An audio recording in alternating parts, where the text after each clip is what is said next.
এই মুহূর্তে যে খবরের দিকে নজর রাখবো, 22শে জানুয়ারি একদিকে যেমন অযোধ্যায় রাম মন্দির উদ্বোধন হবে, তেমনি এ রাজ্যের কলকাতার পাশাপাশি বিভিন্ন জেলাতেই সংহতি মিছিল হবে, সংহতি যাত্রা হবে। কলকাতায় এই সংহতি মিছিলে হাঁটবেন রাজ্যের মুখ্যমন্ত্রী মমতা বন্দ্যোপাধ্যায়। এই নিয়েই কিন্তু সেই দিন যাতে বিভিন্ন জেলাতেই নিরাপত্তা ব্যবস্থা ঠিকঠাক থাকে, আইন শৃঙ্খলা যাতে একদম অটুট থাকে, বজায় থাকে, তাই রাজ্যের আইন শৃঙ্খলা নিয়ে উচ্চ পর্যায়ের বৈঠক, সমস্ত জেলার পুলিশ সুপারদের সঙ্গে বৈঠক ডিজির। 22শে জানুয়ারি নিরাপত্তা ব্যবস্থা নিয়ে আলোচনা বলে জানা যাচ্ছে। ওই দিন কলকাতা সহ রাজ্যে বিভিন্ন প্রান্তে সংহতি মিছিলের ডাক দেওয়া হয়েছে। সেই দিনই অযোধ্যায় রাম মন্দিরের উদ্বোধন, রামলালার প্রাণ প্রতিষ্ঠা।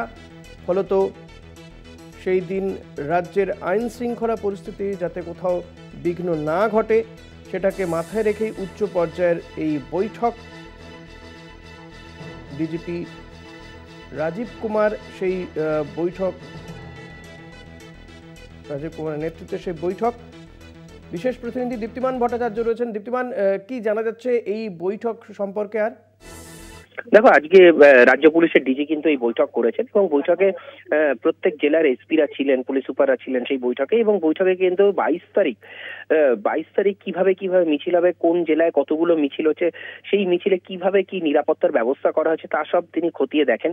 এবং তার পাশাপাশি তিনি নির্দেশ দেন যে যেন কোনো রকম কোনো অপ্রীতিকর কোনো ঘটনা না ঘটে। এবং হাইকোর্ট যে নির্দেশ দিয়েছে সেই নির্দেশ মেনেই যেন প্রত্যেকটা ল অ্যান্ড অর্ডার সিচুয়েশন যেন কন্ট্রোল করা হয় এবং মেনটেন করা হয়, প্রত্যেকটা মিছিলে যেন নিরাপত্তা থাকে, সেগুলো সব সুনিশ্চিত করতে হবে। এবং সব রকম ভাবেই কিন্তু সকলকেই এই মিছিল এবং এখানে যেন কোনো জায়গায় কোনো রকম কোনো অপ্রীতিকর ঘটনা ঘটে সেই দিকে কিন্তু নজর রাখতে তিনি বলেছেন। ঋষিকেশ, ধন্যবাদ দীপ্তিমান। কথা বলছিলাম প্রতিনিধি দীপ্তিমান ভট্টাচার্যের সঙ্গে।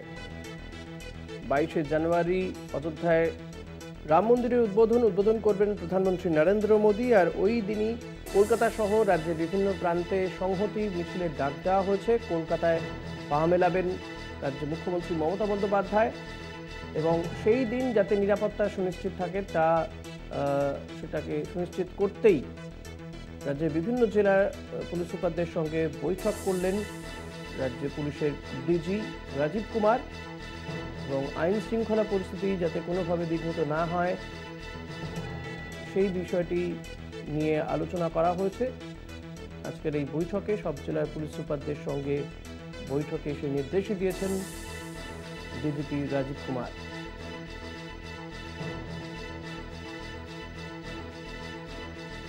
রাজ্যের আইন শৃঙ্খলা পরিস্থিতি নিয়ে বৈঠক করলেন, উচ্চ পর্যায়ের বৈঠক করলেন রাজ্য পুলিশের ডিজি রাজীব কুমার।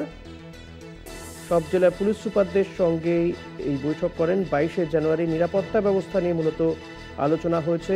ওই দিন কলকাতা সহ রাজ্যে বিভিন্ন প্রান্তে সংহতি মিছিলের ডাক দেওয়া হয়েছে। সেই দিনই উত্তরপ্রদেশের অযোধ্যাতে রাম মন্দিরের উদ্বোধন, রামলালার প্রাণ প্রতিষ্ঠা করা হবে। ফলত সেই দিন যাতে কোনোভাবেই আইন শৃঙ্খলা বিঘ্নিত না হয় সেটা নিশ্চিত করতেই, নিরাপত্তা ব্যবস্থা সুনিশ্চিত করতে এই বৈঠক এবং তেমনি নির্দেশ দিয়েছেন ডিজি রাজীব কুমার। হাইকোর্টের নির্দেশ মেনে নিরাপত্তা ব্যবস্থা কথাও বলা হয়েছে।